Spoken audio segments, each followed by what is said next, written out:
Welcome to the Crew-5 Post-Splashdown news conference. Our event should begin momentarily. Today's conference is being recorded. If you have any objections, you may disconnect at this time. If you are also monitoring the event video, please mute the audio on your TV or computer and listen only to the audio from the phone. If you would like to ask a question during the Q&A portion of the briefing, please press star 1 to be added to the queue. If you would like to withdraw your question, please press star 2. Do not use speakerphone when you are asking your question.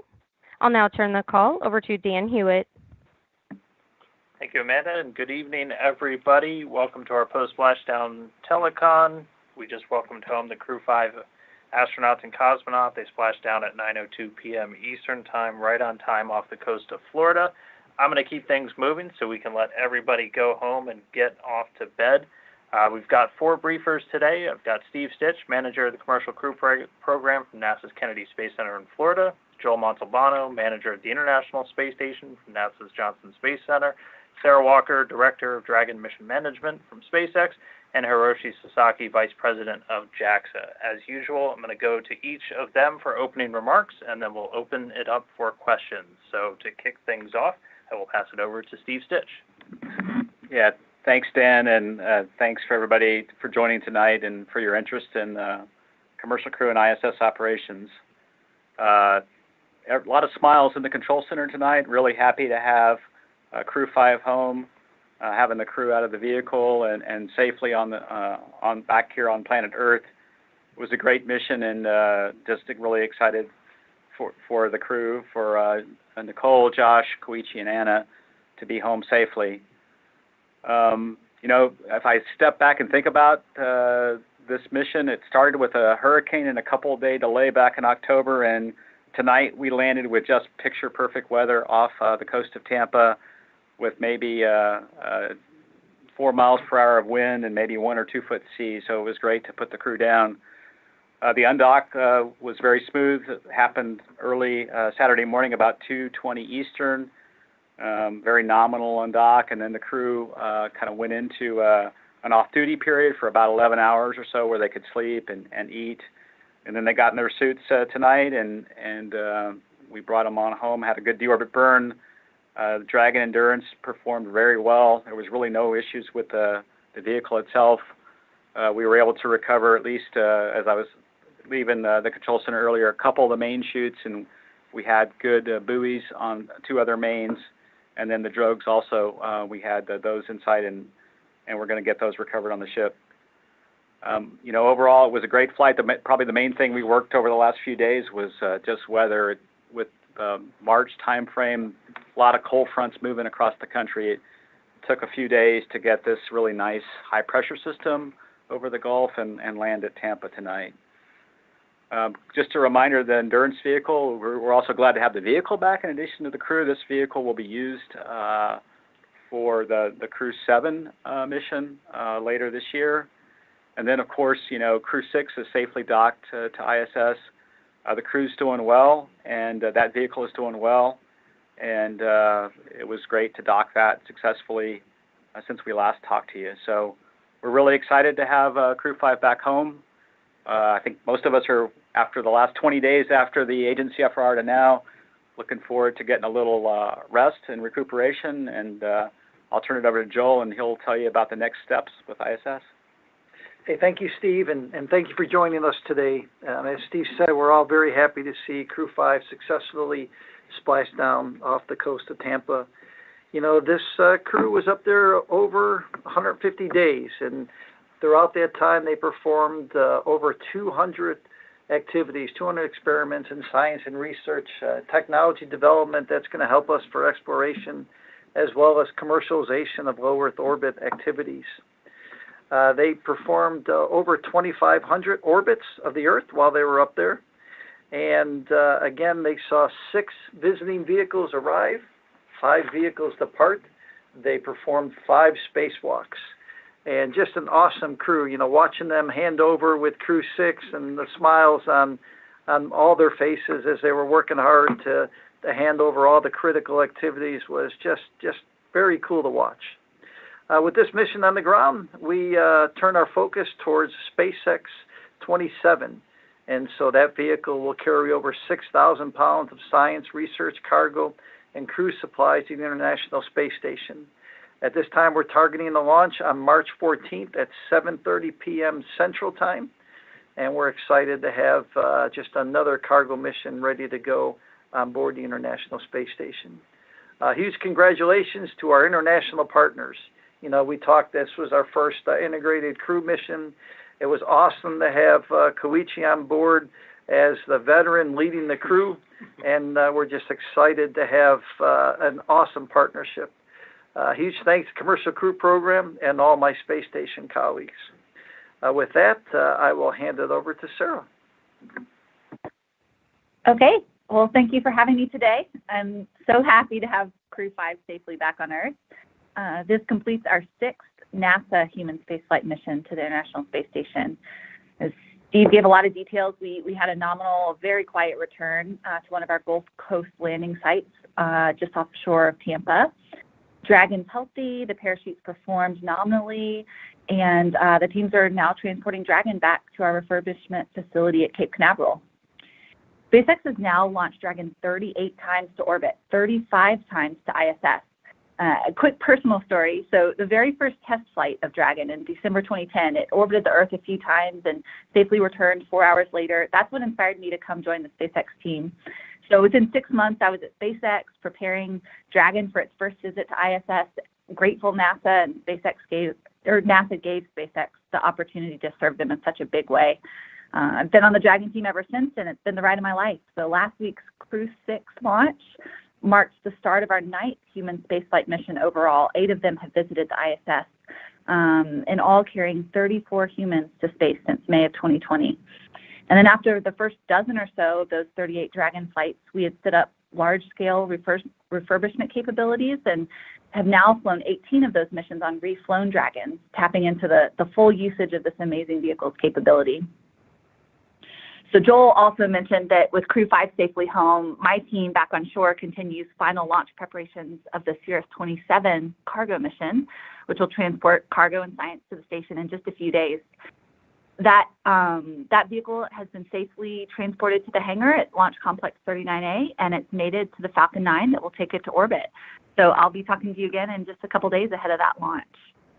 Thanks so much to NASA, Roscosmos, JAXA, and the 45th for your trust, partnership, and close collaboration on the Crew-5 mission. Job well done tonight to the entire integrated team. All right, thank you, Sarah. And next up we have Hiroshi Sasaki, Vice President with JAXA. Thank you for introductions. I'm Hiroshi Sasaki, Vice President of JAXA, responsible for human spaceflight and space explorations. First of all, on behalf of JAXA, I'd like to express my sincere gratitude to the NASA leadership, SpaceX, our international partners, Roscosmos, ESA, and CSA, and all the colleagues who have devoted to the successful mission. I'm so happy to see Koichi, Nicole, Josh, and Anna coming back home safely on the Crew Dragon. Koichi, as a veteran astronaut, as Joe mentioned, his total stay in space has reached more than 500 days. Through his 5 missions, starting from Space Shuttle, Soyuz to Crew Dragon. During his stay on the ISS, Koichi has also accomplished his first EVA along with Nico. No one has ever conducted fast EVA at his age, and it really gave us hope and courage that it's never too late to take bold challenges. And just 2 weeks ago, JAXA announced the selection of 2 new astronaut candidates. And I hope Koichi will mentor new astronauts and pass on his experience. And last November, Japan has decided to extend its participation in the ISS program by 2030. To make the most of this great facility, JAXA is committed to promote technical demonstration toward the Artemis program, including the Lunar Gateway and lunar surface activities. We'll also promote commercial activities in low Earth orbit, as well as science missions to bring benefits back here on Earth. It is such an exciting moment to continue working with NASA, international partners, and industries. Once again, it is great to see you all back home, and thank you so much to NASA and SpaceX. All right, thank you, Sasaki-san. We're going to open it up now for questions and answers. Per usual, please let us know who your question is addressed towards. And if you're on the phone bridge and would like to ask a question, make sure you're hitting *1 to get into the queue. We are going to start off with Stephen Clark and Spaceflight Now. Stephen? Thank you, Dan. I think my question is for Steve Stich. We heard a couple of calls during the return tonight about an AGPS message or alert the crew might receive during entry that might seem like it might affect the automated parachute deployment. Can you talk a little bit about what exactly that was? Obviously, it was no impact in the end, but what was that issue? And can you give us an update on Starliner? I know there was a decision point around this time, early March, whether to fuel the spacecraft for CFT, and wondering if you can give us an update on how those preps are going. Thanks. Yeah, thanks for the question, Stephen. The first question regarding the GPS, the crew was just being told, sometimes when we come out of the period where we have the plasma around the vehicle, where we don't have comm with Dragon, it takes a little bit of time for the GPS to lock up, and they were just given a kind of a cautionary message. If they see this message, it means everything's fine, and that the GPS will lock up just fine. There was a period of time earlier on orbit where GPS had lost the signal for a little bit of time, basically due to some interference from the ground. So it was just kind of a cautionary thing. The GPS performed well the whole time on orbit and well during the entire entry. Second question relative to Starliner. I haven't had a chance to focus that lot on Starliner over the last.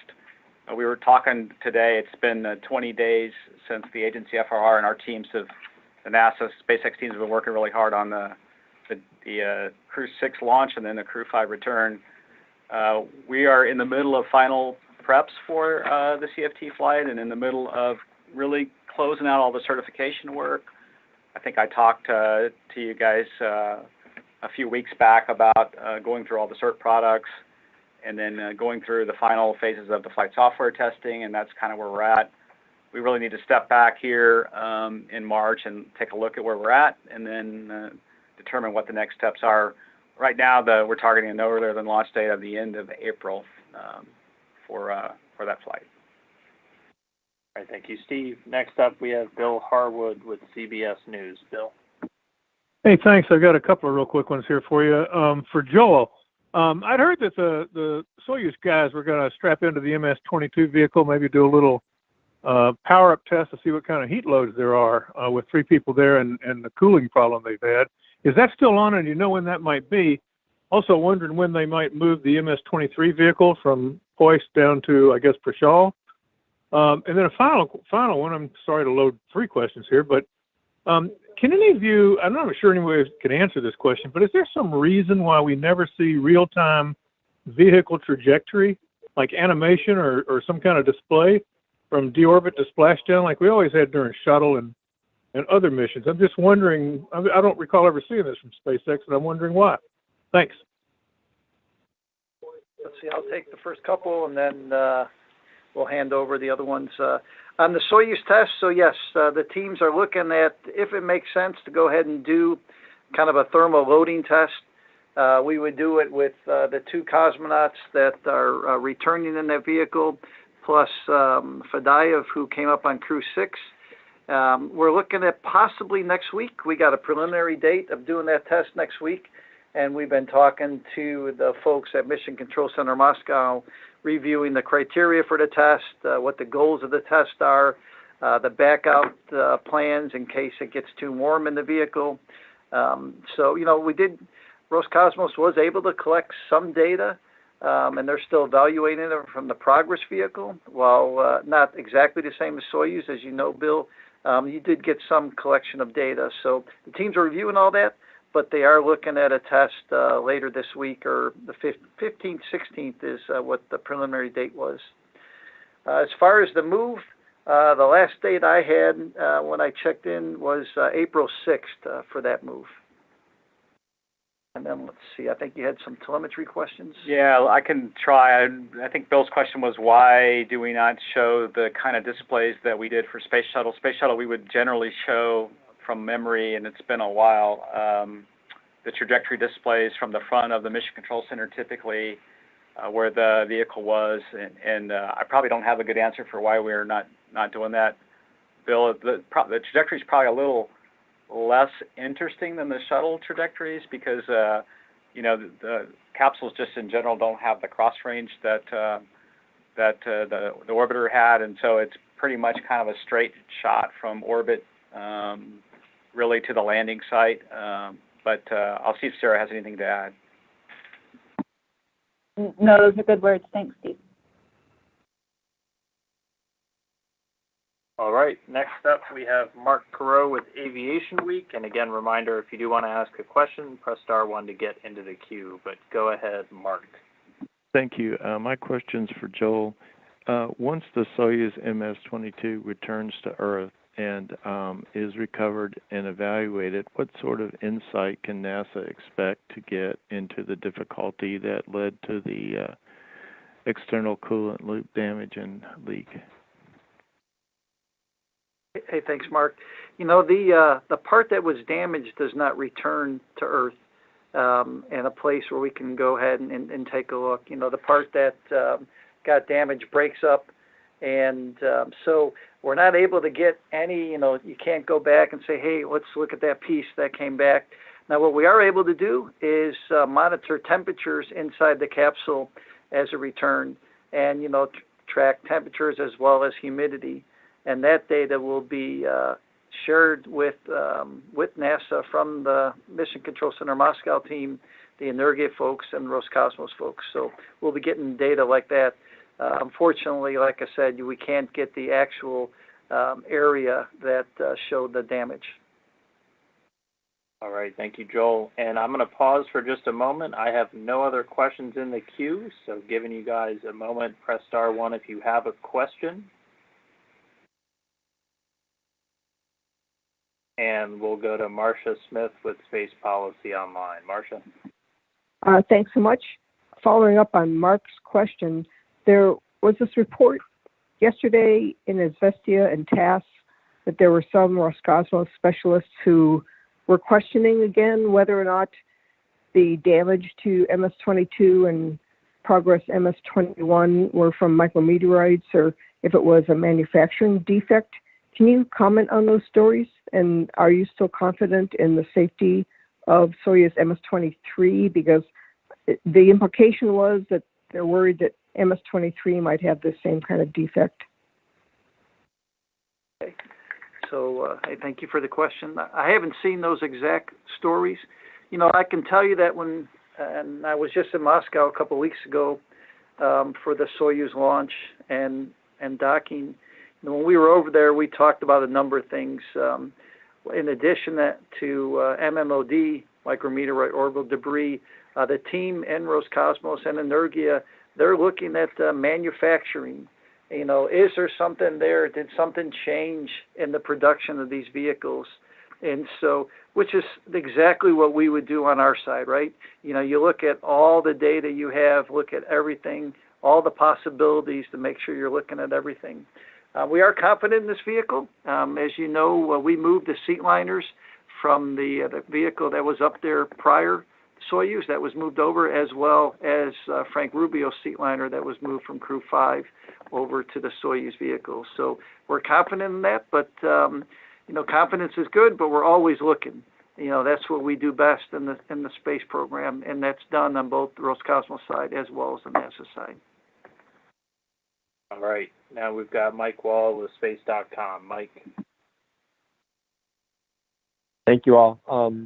Just one quick question about the MS-22 crew. Is the plan still to keep them on board until late September? And is that like plan kind of set in stone, or could it shift depending on like whatever factors kind of pop up? What's the latest thinking about? I mean, will they end up spending a year in space, do you think? Yeah, right now the manifest has that the next Soyuz in September, but I know Roscosmos is reviewing everything. They're reviewing the manifest now that we got a little time behind us with the current Soyuz. I know that they'll spend the next month or so looking at the Soyuz manifest as well as progress manifest and seeing what makes sense. But as far as the baseline today, it remains September. Thank you. All right, thank you, Joel. And that looks like that's all the questions that we have. So thank you, everybody, for dialing in. We will go ahead and wrap there today. Thank you to all of my briefers. Thanks for everybody for following along as Crew-5 returned home safely to Earth. And with that, we will let you go. Enjoy the rest of your weekend. Thanks for tuning in.